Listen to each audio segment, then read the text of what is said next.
Tome su lugar, hermanos, gracias.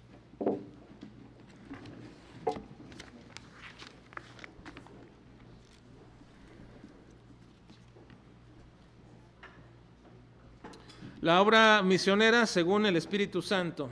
Nos hemos brincado algunos capítulos del libro de los Hechos en nuestro desarrollo de estudio de este libro, el libro de los Hechos. Y estamos ahora en esta última parte. No es la última parte del relato, pero en realidad es la tercera parte de nuestro estudio. Hechos capítulo 13. Versículos 14 al 52, vamos a estar observando ahora que la obra del Espíritu Santo fructificará siempre, hermanos. La obra del Espíritu Santo fructificará siempre en vida eterna o en endurecimiento del corazón. El hecho de que una persona se oponga a la obra del Espíritu Santo no nulifica la obra del Espíritu Santo. El Espíritu Santo es soberano. El Espíritu Santo es Dios. El Espíritu Santo es la persona que quizás hemos cometido el pecado de menospreciar o de no hablar o de no mantener en nuestro corazón como algo tan especial e importante. Si Dios permite, próximamente en nuestra reunión de pastores que vamos a estar teniendo en el próximo año, vamos a observar a la persona del Espíritu Santo, porque creo que existe, hermanos, la persuasión o la percepción que la persona del Espíritu Santo es más una fuerza, es más un empuje, es más algo, pero no es en sí mismo una persona, y eso es debido a la forma impersonal en que se presenta en la Escritura, pero no es que sea impersonal. El asunto es que nosotros no hemos logrado entender a la persona del Espíritu Santo. La semana pasada les hablaba acerca precisamente de esto, que uno de los pecados más grandes dentro de la iglesia que se realizan es el menosprecio a la persona del Espíritu Santo. Bueno, estamos viendo precisamente ahora que la obra misionera se hace según el Espíritu Santo. Y hoy vamos a ver que la obra del Espíritu Santo siempre va a fructificar en vida eterna o en endurecimiento del corazón. Y vamos a observar esta mañana un aspecto del trabajo del Espíritu Santo que para algunos representa una dificultad. No en entenderlo, sino en aceptarlo. Cuando Dios ha llamado a alguien a la obra misionera, debemos reconocer que esta es una obra diseñada por Dios mismo, cuya garantía de fruto está dada por la omnisciencia, la soberanía, el poder de convicción que Dios, el Espíritu Santo, hace en una persona. Así que Dios nunca llama a un misionero al fracaso. No. Dios jamás llama a un misionero a fracasar. La obra misionera es una obra garantizada por Dios, el Espíritu Santo.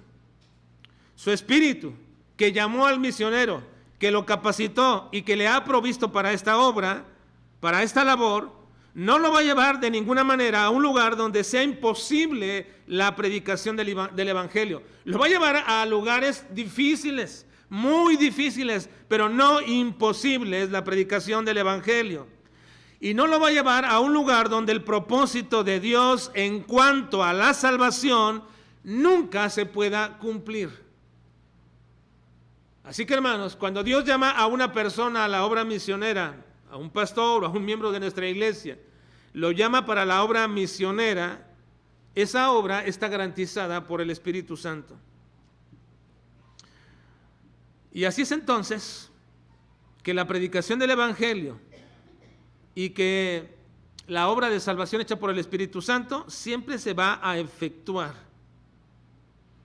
y el propósito de Dios se va a cumplir, porque quien lleva a cargo toda esta labor es el Espíritu Santo. Él es Dios y Él no falla y Él es soberano.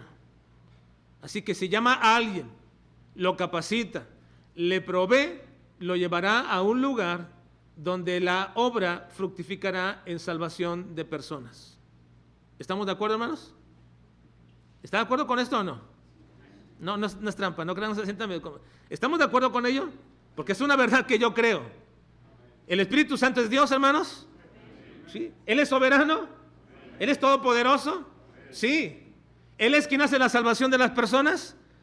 Él es quien toma a las personas y las aparta para que esta obra misionera. Él les provee. Él les da la capacidad para hacerlo. Él atrae a las personas para que sean salvas.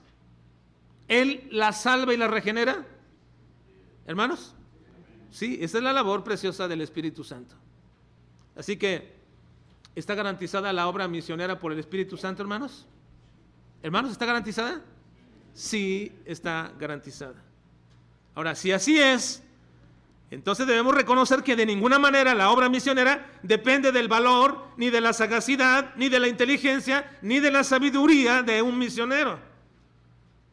Ni en el tiempo de Pablo, ni mucho menos también ahora. La obra misionera no depende de un hombre.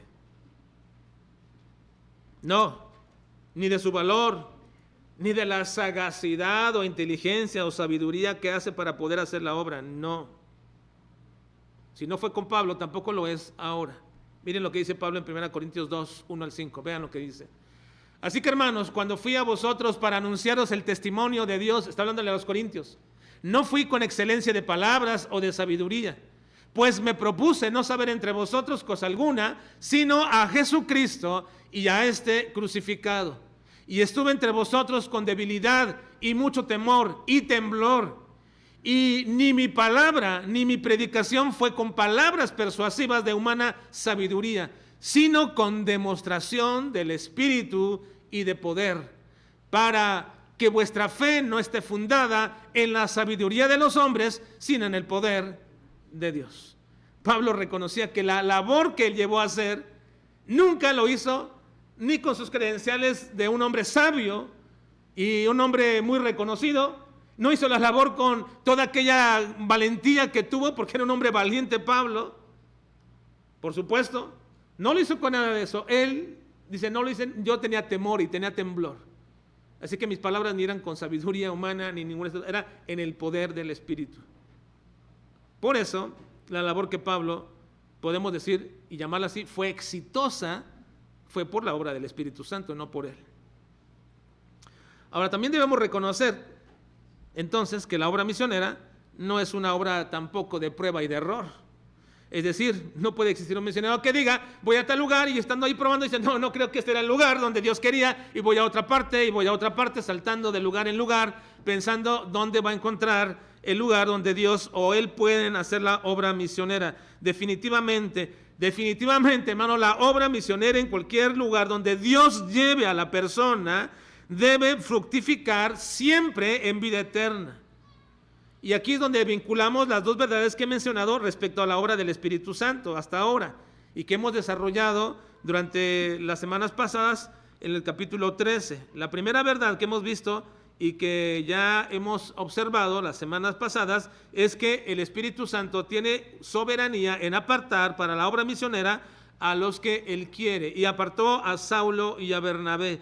Esa es una acción soberana de Dios mediante la persona del Espíritu Santo. Ahora, es posible, hermanos, es posible que el Espíritu Santo se pudiera equivocar en elegir a una persona para la obra misionera. Es posible que se hubiera equivocado, o si no se equivocó en aquel tiempo, en el transcurso de la historia, o aún en nuestra propia iglesia, se hubiera equivocado el Espíritu Santo en alguna persona para apartarlo a la obra misionera. ¿Es posible? No, no es posible. No es posible de ninguna manera. Entonces, si vemos a un misionero fracasar en el desarrollo de su ministerio, fracasar en su encomienda, en no llevar a cabo la obra asignada como Dios quiere y como Él demanda, ¿se equivocó entonces el Espíritu Santo en elegirlo a Él? Hermanos, no, categóricamente no. Entonces, porque si así fuera, el Espíritu Santo no sería Dios, porque Dios es omnisciente. El Espíritu Santo no sería perfecto, porque Dios es perfecto, porque se estaría equivocando. No sería ni eterno, porque estaría trabajando contingentemente en la actualidad de una persona. Y así seguiríamos mencionando cada una de las perfecciones que Dios tiene y diríamos finalmente que el Espíritu Santo, si es el encargado de apartar a una persona para la obra misionera y llevarlo y proveerle y cuidarle y hacer que esa obra sea exitosa, pero no es exitosa en la salvación de personas, entonces diríamos que si esa es la obra del Espíritu Santo, entonces el Espíritu Santo no es Dios, porque fracasaría con algunos misioneros y fracasarían en la encomienda. Pero vemos nosotros, en estos dos primeros misioneros, que la obra que realizaron Pablo y Bernabé, o Saulo y Bernabé, no fracasó. Y no fracasó porque fue el Espíritu Santo quien garantizó esa obra. A ustedes preguntarán, y bueno, ¿qué entonces de aquellos que fracasan? ¿Qué aquellos de que fracasan? Nuestra única conclusión es que esa no era la obra de Dios. No puede ser. No puede ser la obra de Dios porque Dios no patrocina fracasos. Si Él toma a alguien y lo lleva a un lugar y le provee y le da lo necesario para que en ese lugar se cumplan sus propósitos, se cumplirán. Así que esa es la primera verdad. Y ya la observamos. La segunda verdad que vamos a observar ahora acerca de la persona del Espíritu Santo y que se vincula con la obra misionera es que esa obra, por más difícil que sea o que se presente bajo cualquier circunstancia, ya sea política, económica, social, cualquiera que sea esta circunstancia, siempre va a estar bajo el encargo del Espíritu Santo, porque Él es quien llama, Él es quien capacita, Él es el que sostiene al misionero, pero también Él es el que atrae, redarguye y convence a las personas mediante la palabra que Él mismo ha inspirado y que hace la obra maravillosa y única, inigualable, que es de hacer renacer a una persona a una vida nueva. Dice Primera de Pedro 1:26, en este respecto dice, 22, bueno, siendo renacidos es, perdón, creo que me equivoqué en el versículo, es 1 de Pedro 1, se lo dije hace rato en la clase, ¿se acuerda alguien? ¿Dónde? 23, perdón, 23. 1 de Pedro 1:23, dice, lean conmigo, siendo renacidos, no de simiente corruptible, sino de incorruptible, por la palabra de Dios que vive y permanece para siempre. Así que el que inspira esta palabra, el que ha hecho que los hombres puedan llevar a cabo esta inspiración de la palabra y quien dota del poder para predicar la palabra y ser testigos con la palabra, es el Espíritu Santo. Y así que hay que entender esto, que si la obra misionera está a cargo del Espíritu Santo, ¿puede existir el fracaso, hermanos? ¿Puede existir el fracaso? No los veo muy convencidos. Ahora, quizás no los veo convencidos por lo siguiente, porque hemos visto ejemplos o circunstancias donde hay fracasos. ¿Sí? Pero también tenemos que definir qué es un fracaso. Tenemos que definir qué es un fracaso en este sentido, y por eso ha sido importante comprender y entender que cuando Dios tomó o el Espíritu Santo tomó a Saulo y a Bernabé, los llevó con un propósito a un solo lugar y creo que era para poder llegar a la conversión de un solo hombre. Así que la obra del Espíritu Santo siempre va a fructificar en vida eterna. Y el resultado también podría resultar, o podría verse, más bien, el resultado de esa labor del Espíritu Santo en vida eterna también puede verse y verificarse otro resultado indirecto, el endurecimiento y la oposición al Evangelio. Y eso también, en última instancia, es una obra del Espíritu. También. Así que voy a dividir esta parte del relato faltante de nuestro capítulo en dos partes, y solamente observaremos una parte de ellas. En dos partes con las cuales culminamos el capítulo. Primero, la obra de salvación es una obra exclusiva del Espíritu Santo. La obra de salvación es una obra exclusiva del Espíritu Santo.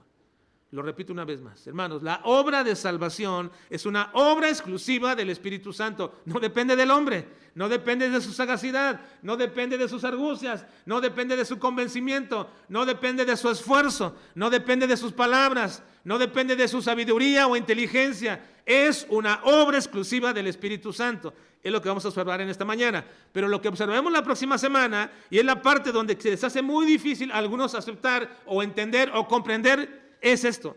También el endurecimiento del corazón del hombre es un resultado de la obra del Espíritu Santo.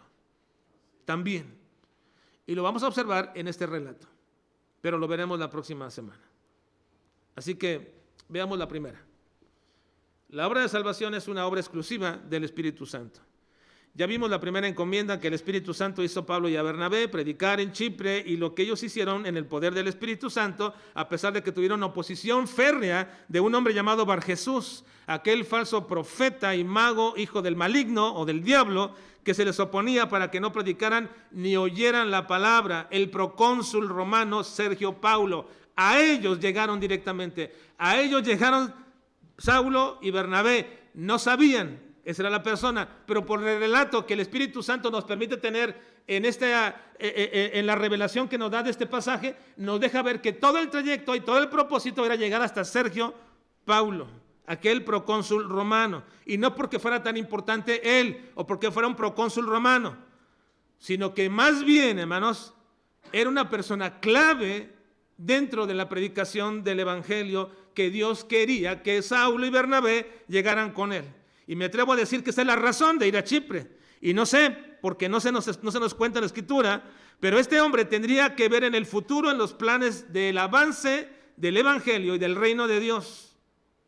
No pudo haber sido sencillamente una conversión de alguien aislado que no formara parte del plan de Dios en la extensión de su gloria a todas partes y a todas las naciones.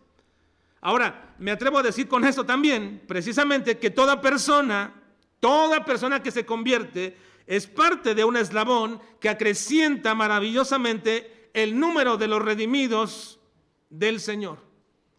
Cada uno de nosotros no fue un acto de la casualidad de Dios o del deseo de un hombre o de alguien o de la compasión que tuvo alguien por nosotros. No fue así. Fue Dios obrando en la persona que nos llevó a conocer el Evangelio o que nos dio el mensaje del Evangelio. Dios obró en aquella persona con el propósito de que nosotros conociéramos al Señor, porque en el Señor hay un plan muy específico por el cual tú y yo fuimos salvados.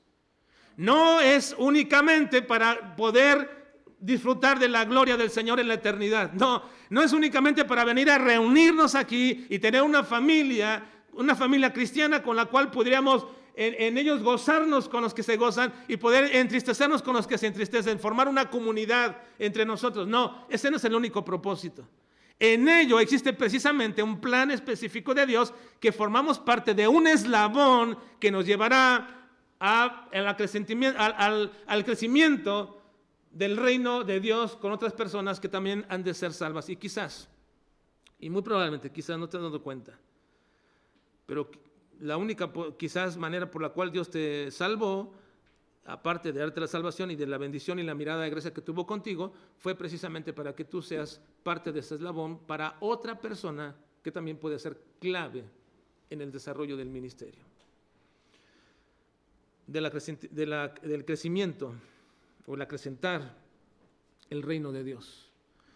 Porque cuando uno mira su historia en retrospectiva, y estamos haciendo este ejercicio en nuestra clase de Doctrinas de la Gracia, cuando uno mira su historia hacia atrás y comienza uno a ver qué cosas pudieron haber sido elementos por los cuales Dios nos salvó, pues no encontramos ninguna.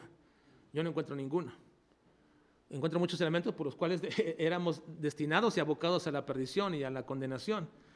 Pero luego que miro hacia atrás y veo todo esto y concluyo en el hecho mismo de que aquel hombre, aquel tío, Antonio, que llegó continuamente a nuestra casa a tocar la puerta una y otra vez para que fuéramos a conocer o a escuchar el mensaje de salvación, y lo hizo continuamente. Creo que lo único por lo cual Dios le permitió a este tío estar continuamente una y otra vez yendo y yendo hasta que por fin fuimos, creo que la única razón por la cual Dios había salvado a ese tío, aparte de salvarle a él, para gozar de la gloria del Señor, fue el hecho de que llegara a nuestra vida y fuera insistente y insistente, y aún indignamente, dentro de todo ello, que Dios pudiera tomarme a mí, a uno de la familia Velázquez, a fin de poder predicar el Evangelio. Concluyo eso. No hay nada bueno absolutamente en mí, no hay nada bueno en absolutamente nada en Antonio Morales, pero éramos parte de ese eslabón. Y eso por la gloria del Señor, solamente, para la gloria de Dios. Así que yo pregunto, y te pregunto a ti, no pierdas. Y si ya lo perdiste, o si ya has perdido esa visión, debes saber que Dios te tiene, porque hay personas que solamente tú podrías hablarles de Cristo, y eres parte de ese eslabón. Así que el Señor llevó a Saulo y a Bernabé hasta Chipre. Recorrieron ahí, fueron llevando la palabra, pero llegaban hasta Chipre, porque allí iban a encontrar a Sergio Paulo. ¿Para qué? No nos dice la Escritura cómo este hombre fue ese eslabón, pero hasta ahí llegaron. Fue la primera estación, cumplieron su cometido, y ahora viene un segundo movimiento. El Espíritu Santo va a llevar a Saulo y a Bernabé a otro lugar, a Antioquía de Pisidia. Vayan por favor, versículo 13. Ahí nos quedamos la semana pasada. Versículo 13.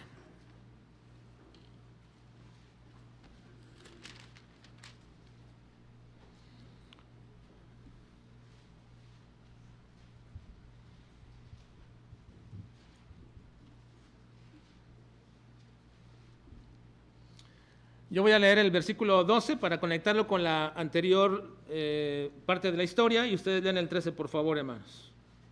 Dice: entonces el procónsul, viendo lo que había sucedido, creyó maravillado de la doctrina del Señor.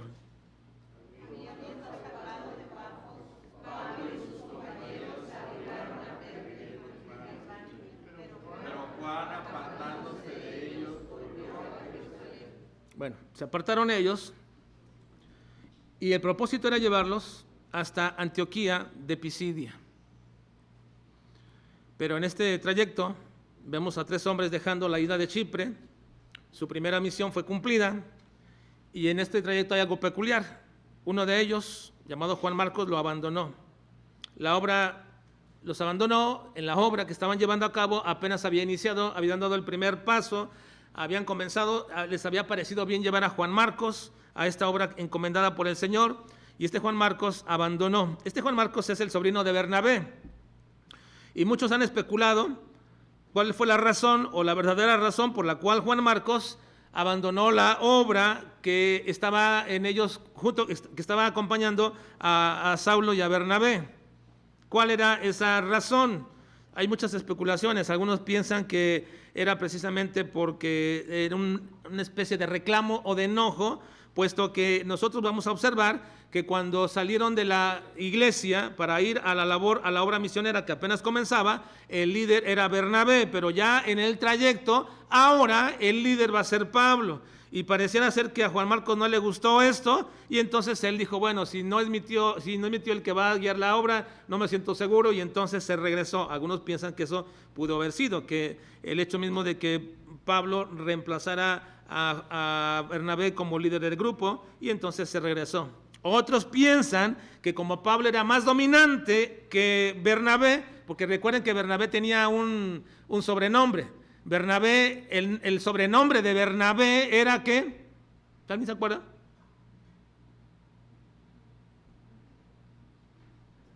¿Se acuerdan? Hijo de consolación. Bernabé era un hombre muy afable, muy apacible. Y Saulo era un hombre mucho más duro. Y algunos piensan entonces, bueno, realmente como Pablo se convirtió ahora en el líder y era más dominante, y Marcos quería mantener su libertad y autoestima y no verse comprometido con alguien así, con una persona como esta, entonces lo abandonó, porque dicen, bueno, resulta difícil poder trabajar en la obra de Dios con personas cuyo temperamento y carácter pues no van a concordar, no van a estar en acuerdo. Pero esa es la percepción de algunos en este sentido. Y a otros piensan que Bernabé estaba enfermo, o que Juan Marcos estaba enfermo, o que las incomodidades del viaje primero le causaron muchas molestias, y ahora habían viajado por mar y ahora tenían que viajar por montañas, y él ya no quiso hacer nada de esto, y así que prefirió una actitud más cómoda y se fue entonces también. Otros pensaban que estaba enfermo, incluso hasta hay un comentario que encontré que algunos dicen que muy probablemente Bernabé tenía una novia con la cual se iba a casar ya, y entonces tuvo que regresarse porque ya era el tiempo de la boda. Bueno, cosas irrisorias de pronto, ¿no? Ahora, ¿cuál era la verdadera razón? ¿Por qué Juan Marcos no siguió? Con lo que hemos estudiado hasta ahora de la soberanía del Espíritu Santo como verdadero Dios, ustedes van a resolver un misterio de 2000 años. ¿Por qué se regresó Juan Marcos? ¿Por qué? ¿Por qué abandonó Juan Marcos la obra misionera? ¿Por qué?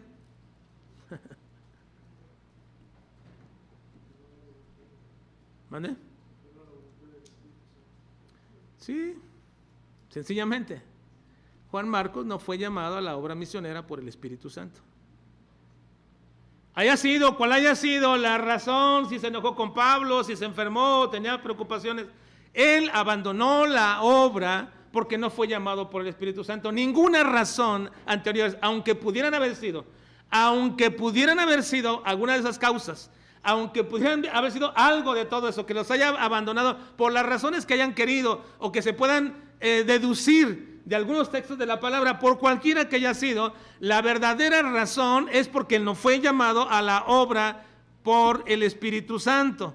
Lo cual también nos dice lo siguiente, que no existe ningún impedimento, ni sea de carácter, ni sea de compromisos, ni sea de vida, que pueda hacer que la obra no se lleve. Si Dios ha llamado a alguien, no hay impedimentos para eso. No lo hay. Así que entonces Juan Marcos dejó el lugar, se fue, y dice el versículo 14, por favor. Entonces ellos, pasando de Perge, llegaron a Antioquía de Pisidia y entraron en la sinagoga un día de reposo y se sentaron. Entonces llegaron ahora al lugar que querían, o que el Espíritu Santo quería que llegaran. Llegaron a Antioquía de Pisidia. Ahora, esta Antioquía de Pisidia no es la Antioquía de donde salieron de la iglesia, aquella es Antioquía de Siria. Ellos estaban allí regresando al continente asiático, en lo que se conoce como Asia Menor, desde la isla de Chipre, y llegaron a Antioquía de Pisidia. Esta región era conocida como también Galacia. Incluía las ciudades de Antioquía, de Iconio, de Listra y de Derbe. Toda aquella región era conocida como Galacia. Así que bien podemos atribuir a esta primera llegada en la región de Galacia lo que Pablo describe en Gálatas 4, 13 y 14. Vean lo que Pablo dice de esta primera visita cuando llegaron a aquel lugar.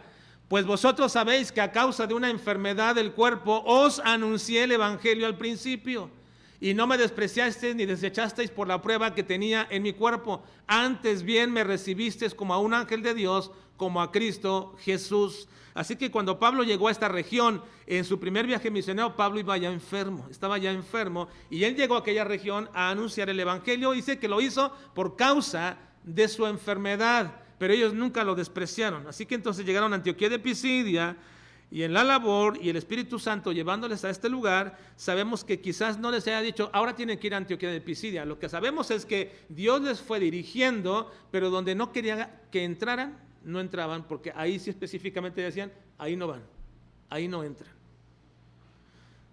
Ahora, en los versículos 15 al 41, que va a ser una larga lectura, Pablo comienza a predicar y comienza a poner o a establecer un método de predicación que durará durante todo su ministerio.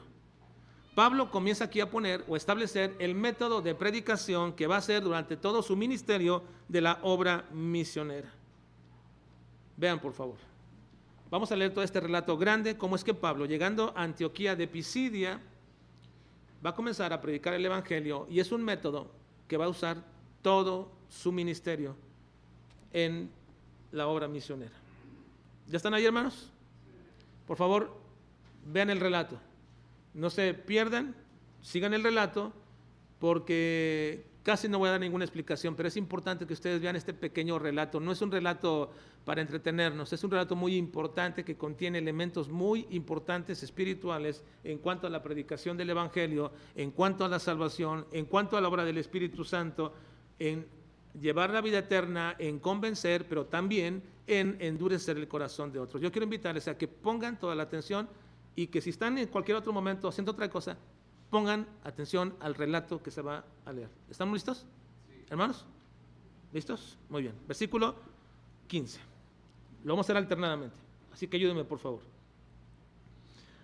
Y después de la lectura de la ley y de los profetas, los principales de la sinagoga mandaron a decirles: varones hermanos, si tenéis alguna palabra de exhortación para el pueblo, hablad.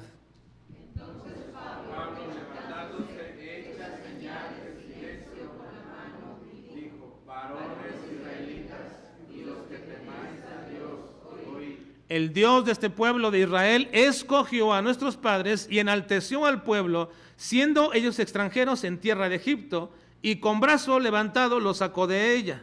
Y por un tiempo, como de 40 años, los soportó en el desierto. Y habiendo destruido 7 naciones en la tierra de Canaán, les dio en herencia su territorio.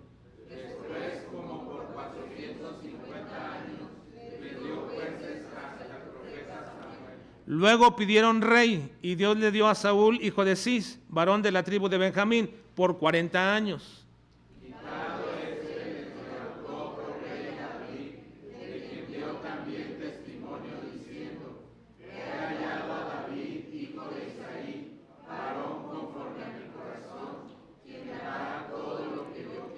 De la descendencia de este, y conforme a la promesa, Dios levantó a Jesús por Salvador a Israel.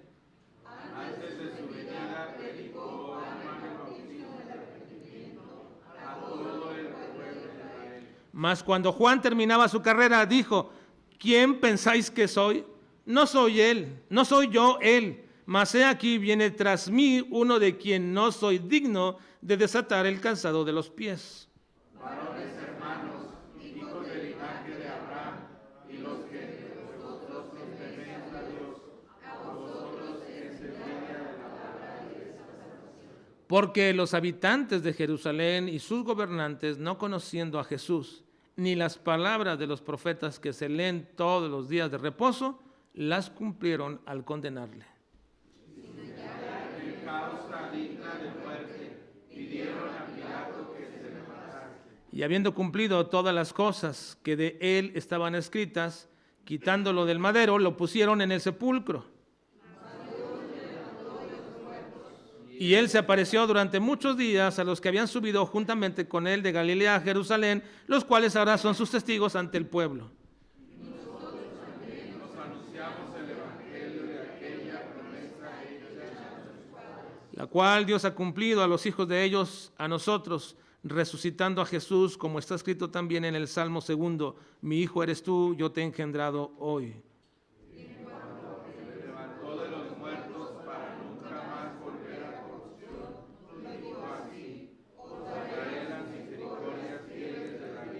Por eso dice también en otro salmo: no permitirás que tu santo vea corrupción. Porque a la verdad David a Dios ofendió a su propia generación, según la voluntad de Dios, me unió y fue reunido con sus padres y vio corrupción. Mas aquel a quien Dios levantó no vio corrupción.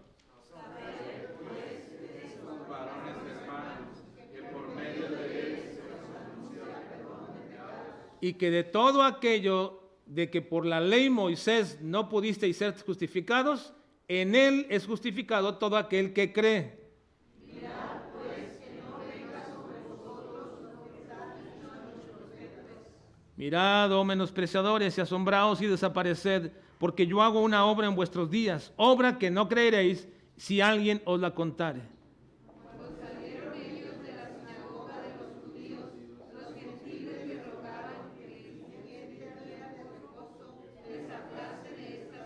Muy bien, aquel día llegó Saulo y Bernabé, comenzó a predicar un sermón totalmente expositivo, porque comenzó a establecer y argumentar que Jesús era el Cristo y cómo lo llevó por toda la historia de Israel para establecer que Jesús era el Cristo.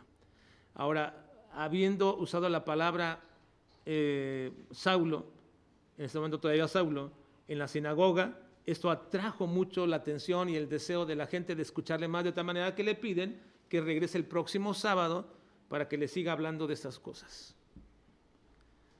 Así que el método usado por Pablo en lo consecutivo en todo su ministerio es llegar a muchas ciudades, buscar la sinagoga en primer lugar, la sinagoga de judíos, y estando en la sinagoga de judíos comenzar a enseñarles que Jesús, el que ellos rechazan, es el verdadero Mesías. Ahora, comenzaba primero a predicar a los judíos, pero luego también hablaba a los gentiles. Primero a los judíos y después a los gentiles que estaban en ese momento siendo judaizados. Y ese era el método de Pablo, llevar el conocimiento de Jesús como el verdadero Mesías prometido y hacer una diferencia entre las dos venidas de Cristo para que ellos pudieran comprender esta verdad velada en su teología de un solo Mesías reinante. Había mucho que decir de todo este sermón de Pablo. Hay mucho que decir, desmenuzar y hablar. Pero por ahora, con nuestro propósito es establecer que la obra misionera es una obra del Espíritu Santo y verlo en pequeños rasgos donde se ve la obra del Espíritu Santo. No hablaremos del sermón de Pablo y todas las implicaciones que tiene precisamente a este respecto. Y vamos a perfilarnos a la parte final de esta mañana, estableciendo algo muy importante. Siempre la obra del Espíritu Santo va a fructificar en salvación mediante la exposición de su palabra.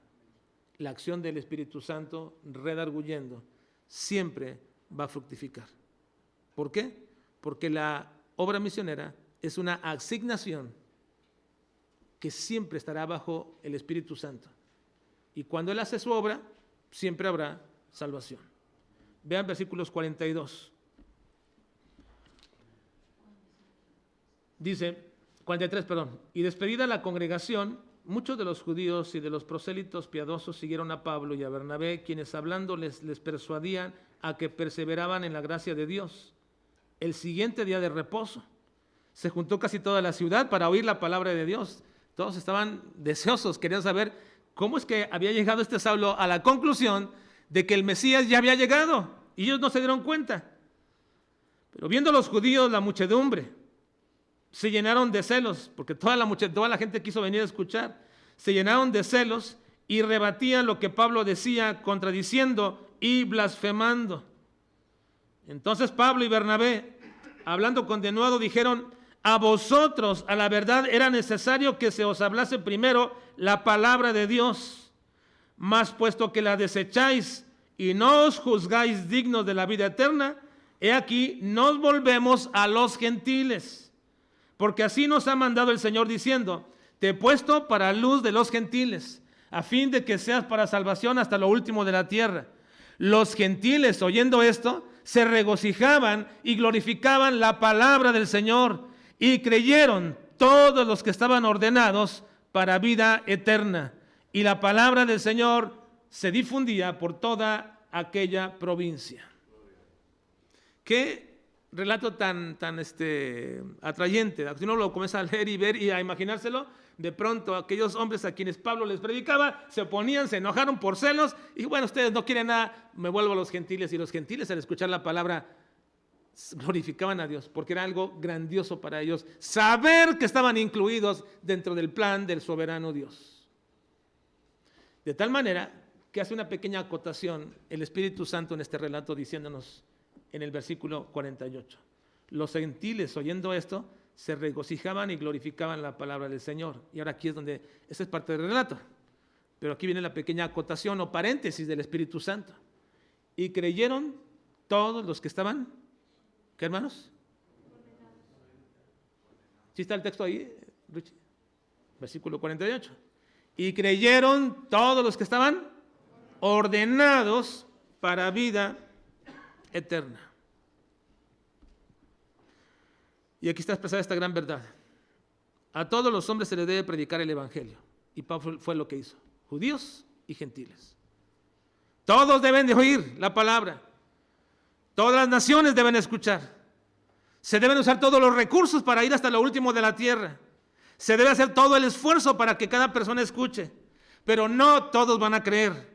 Y no todos van a ser salvos. ¿Creyeron los que estaban qué? ¿No les da temor decir esto? Es una verdad escritural que mantenemos bajo la soberanía del Espíritu Santo. El Espíritu Santo es Dios. Y no debería darnos temor y decir, pero los que creyeron fueron los que estaban ordenados para vida eterna. No todas las personas van a creer y no todos van a ser salvos. Dice Romanos 10, 16 al 21. Pues a Moisés dice, tendré misericordia del que yo tenga misericordia y me compadeceré del que yo me compadezca. Así que no depende del que quiere ni del que corre, sino de Dios que tiene misericordia. Porque la Escritura dice a Faraón, para esto mismo te he levantado, para mostrar en ti mi poder y para que mi nombre sea anunciado por toda la tierra. De manera que de quien quiere, está hablando de Dios, tiene misericordia. Y al que quiere, habla de Dios, endurece. Al que quiere endurecer, endurece. Versículo 19. Pero me dirás, ¿por qué pues entonces inculpa? Bueno, yo pongo la palabra entonces. ¿Por qué pues inculpa? Porque ¿quién ha resistido a su voluntad? Mas antes, oh hombre, ¿quién eres tú para que alterques con Dios? Dirá el vaso de barro al que lo formó, ¿por qué me has hecho así? Respondan usted la pregunta. ¿Puede decir el vaso de barro al que lo formó, ¿por qué me hiciste así? ¿Hermanos? No. Dos razones sencillas, ¿por qué? Porque el vaso primero no habla, dice, es correcto. Pero en segundo lugar, alguien creado, ¿cómo puede decir al que le creó, ¿por qué me formaste? Simplemente fuiste creado así. Así fuiste nada más. Ahora, ¿no tiene potestad el alfarero sobre el barro para hacer de la misma masa un vaso de honra y otro para deshonra? ¿Tiene o no tiene? Y cuando habla aquí de honra y deshonra, está hablando de los usos que se le dan a los vasos. El vaso de honra es para aquel que se tomaba en agua, un vaso de la misma masa, del mismo barro, lo tomas y este va a ser un vaso de honra, lo pongo y lo vendo como un vaso de honra donde puedes tomar agua o cualquier líquido. Pero el vaso de deshonra es para los desechos del cuerpo. Así era llamado, el vaso de deshonra. De la misma masa tomaba y lo vendían para los desechos del cuerpo. ¿Tiene potestad el que lo hace hacer para uno de honra y otro de deshonra? Es de la misma masa. Él tiene potestad para hacer lo que él quiera. ¿Y qué? Si Dios, queriendo mostrar su ira y hacer notorio su poder, soportó con mucha paciencia los vasos de ira preparados para destrucción. Versículo 23. Y para hacer notoria la riqueza de su gloria, las mostró para con los vasos de misericordia que Él preparó de antemano para gloria. Bueno, todo este capítulo de Pablo en Romanos es muy importante siempre mantenerlo como una verdad que sustenta nuestro entendimiento de la gracia de Dios. Ahora, una gran verdad, hermanos. Esta verdad está supeditada a otra gran verdad y que depende de esta. Y está en el versículo 48, ya la leímos. Creyeron todos los que estaban ordenados para vida eterna. Así que eso es algo muy difícil de entender o de aceptar para muchos cristianos. La palabra usada aquí para ordenados es la palabra tazo. Significa disponer, asignar. Algunos intentan explicar ese texto diciendo que ellos fueron los que se dispusieron y que ellos fueron los que estaban entrando en ese ordenamiento de Dios. Cierto es que el requisito para ser salvo es creer, pero eso dice que creyeron. Pero eso no significa que de ellos dependía la salvación. Por eso dice que tanto en español como en el griego está en forma pasiva. Fueron ordenados. Ellos no se ordenaron, ellos fueron ordenados. En ellos recayó la acción precisamente de Dios. Este versículo nos dice que la empresa misionera se va a cumplir en lo que está previsto, y sé que algunos aún tienen cierto grado de resistencia a esta verdad, pero no debe enojarnos ni debe molestarnos porque Dios muestre misericordia y no deberíamos considerar nunca una injusticia que Dios manifieste su soberanía al mostrar su gracia y misericordia en la salvación de algunas personas y no en todos. El desarrollo de la historia de este capítulo es precisamente establecer que el plan de Dios se va a cumplir tal y como Él lo ha hecho. En el segundo propósito de este viaje era llegar hacia Antioquía de Pisidia y predicar el evangelio a todos, griegos y gentiles, pero solo serían salvos, ¿quiénes? Los que estaban ordenados para vida eterna. ¿Lo sabía Pablo? ¿Sabía Pablo esto? ¿Quiénes eran? No, él tenía que predicar el evangelio a todos. Ahora, déjenme concluir, hermanos, esta mañana y decirles que en realidad de eso se trata la obra misionera. Esa es la obra misionera. El desarrollo de la historia que Dios ya tiene delineada. Si usted puede decir qué es la obra misionera, usted puede ir a libros, puede ir a muchos libros. Hay muy buenos libros que nos relatan de la historia de la obra misionera, ya sea con una familia, con una persona o con una cantidad grande de gentes o con grupos. Pero cuando usted va a leer todo eso, va a leer toda la historia de cómo ellos se fueron llevando, fueron moviéndose, fueron llegando a cierta parte para poder expresar y para poder llevar a cabo lo que Dios ya había planeado en todo eso. Así que la historia misionera o la obra misionera es en realidad un conteo o un contar de la obra que Dios ya tenía preparada, pero que la va desarrollando. Dios ya la tenía delineada, pero la vamos viendo poco a poco en la historia misionera, en la obra misionera. ¿Y cuál es esa? Pues es la búsqueda de las ovejas del Señor. ¿Qué es la obra misionera, hermanos? La búsqueda de las ovejas del Señor. ¿En dónde? En todas partes. ¿Cuándo? En todas las épocas. En todas las épocas. Si podemos definir bíblicamente qué es la obra misionera, es la búsqueda de las ovejas del Señor en todas las épocas y en todas las partes de todo lugar, en todo el mundo. Ahora, en todas las épocas posteriores a la muerte de Cristo. En todas partes, en todas lenguas y en todas naciones. Y voy a probarles esto. La obra misionera, hermanos, es la búsqueda de las ovejas del Señor en todas las épocas posteriores a la muerte de Cristo, en toda lengua, en toda nación, en toda etnia. ¿Cómo sabemos esto? Vean, Cristo dijo que Él tenía más ovejas fuera del redil de Israel y que deberían ser traídas para formar un solo rebaño y un solo pastor. Juan 10:16, vean por favor, dice: también tengo otras ovejas que no son de este redil, aquellas también debo traer, y oirán mi voz, y habrá un rebaño y un pastor. Cristo vino al pueblo de Israel, ahí desarrolló su ministerio, ahí predicó el evangelio, ahí hizo todos sus milagros, ahí murió Cristo. Pero porque haya sido en Israel y en toda aquella región, no quiere decir que eran exclusivos de la salvación. Él dijo: tengo otras ovejas que no son de este redil. Cuando habla de redil, habla precisamente del pueblo de Israel. No son de este redil, están en otros rediles. Entonces tengo que ir a traerlas para que haya un solo rebaño y un solo pastor. Así que ahí comienza Cristo a decirnos que no solamente hay ovejas en un solo lugar, sino hay diferentes partes. Ahora, quiero que noten algo también importante: esas ovejas van a escuchar la voz del Señor. ¿Por qué aquellos gentiles en Antioquía de Pisidia, hermanos, y aquellos judíos que estaban ahí también? ¿Por qué aquellos judíos y estos gentiles que estaban ahí, unos no oyeron y otros sí? Cuando escuchaban la palabra, la oyeron, se regocijaron y creyeron, porque esas eran ovejas del Señor. ¿A quién había mandado el Señor para traerlas? ¿A quién? A Bernabé y a Saulo. Mandó a traerlas a aquellas ovejas. Ahora, esos hijos de Dios, que todavía no lo son, pero lo van a ser, están dispersos en todo el mundo. En todo el mundo hay hijos de Dios que todavía no lo son, pero que lo van a hacer. Miren, Juan 11:52. Vean lo que dice Juan 11:52. Y no solamente por la nación, sino también para congregar en uno a los hijos de Dios que estaban dispersos. Cristo dijo que iba a morir, no solo por la nación, sino también para congregar en uno a los hijos de Dios que estaban, ¿dónde?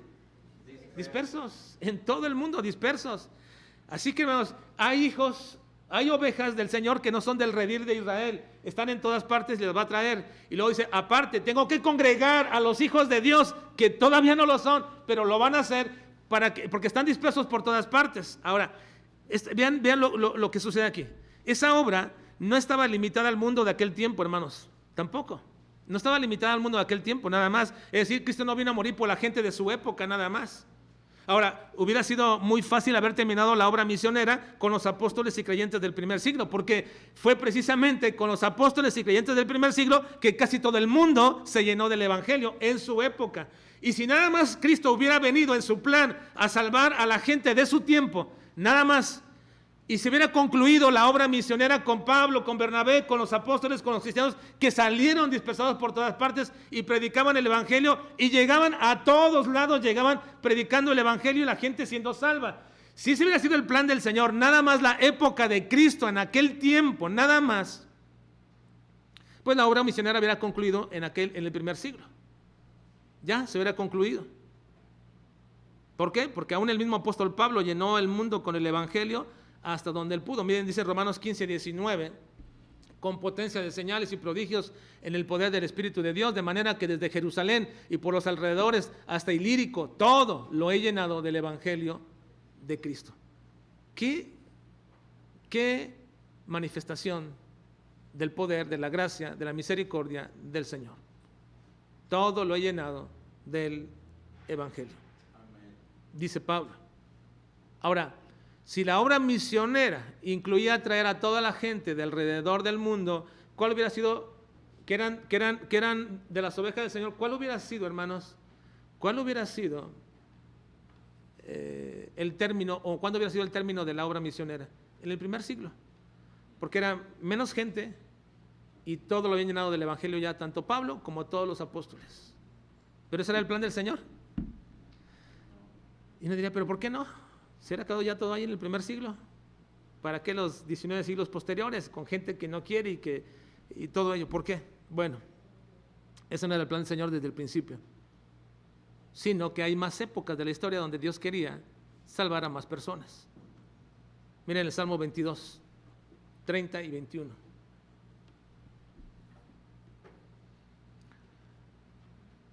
La posteridad les servirá. Esto será contados de Jehová hasta la postrera generación. El 31, perdón, ¿te puse 21? A ver, 31. Dice, vendrán y anunciarán su justicia a pueblo no nacido aún. Anunciarán que Él hizo esto. ¿Cuál era el plan del Señor, hermanos? Una época. Hubiera sido lo mejor en la época de Cristo.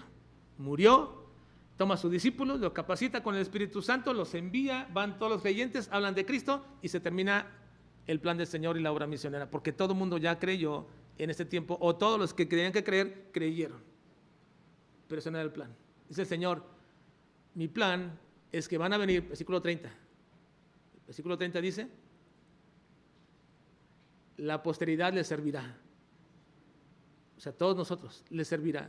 Y eso será contados de Jehová hasta la postrera generación. ¿Por qué? Y aquí viene, vendrán y anunciarán su justicia a pueblo no nacido aún. Ahí estábamos nosotros. Éramos pueblo no nacido todavía. Pero ya estábamos contados para ser llamados al Evangelio y creer en Jesucristo. Así que somos bendecidos, hermanos. Que el Señor no haya culminado su obra y su labor en el siglo I, y que nos trajo hasta este tiempo, hasta este momento. Así que, hermanos, si Dios había apartado a unos hombres para una obra que ya se tenía planeada, ¿en dónde podría existir el fracaso? ¿La obra misionera podría ser un fracaso? Nunca, nunca, porque la obra misionera es la búsqueda de las ovejas de Dios que están en todas partes, para congregarlas en un solo rebaño y con un solo pastor, en todo lugar, en toda lengua y en todos los tiempos que Dios ha determinado. Así que, ¿habría alguna probabilidad, aunque sea pequeña, de que pudiera fracasar la obra misionera? No. A donde quiera que éste sea dirigido por el Espíritu Santo un hombre, y que sea capacitado y dotado por el Señor, siempre habrá resultados. Es decir, fruto para vida eterna. O bien, personas endurecidas al Evangelio, y esa es la parte que vamos a ver la próxima semana, porque es la parte más dura para algunos entender y aceptar que dentro de la obra soberana de Dios, algunas personas también se endurecen. Y hay que entenderlo bien, porque eso nos hará descansar en el Señor de manera muy, muy especial.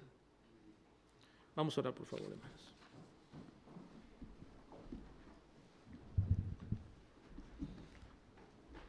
Señor, te agradecemos en esta mañana el tiempo que nos permites de escudriñar tu palabra. Gracias, Señor, porque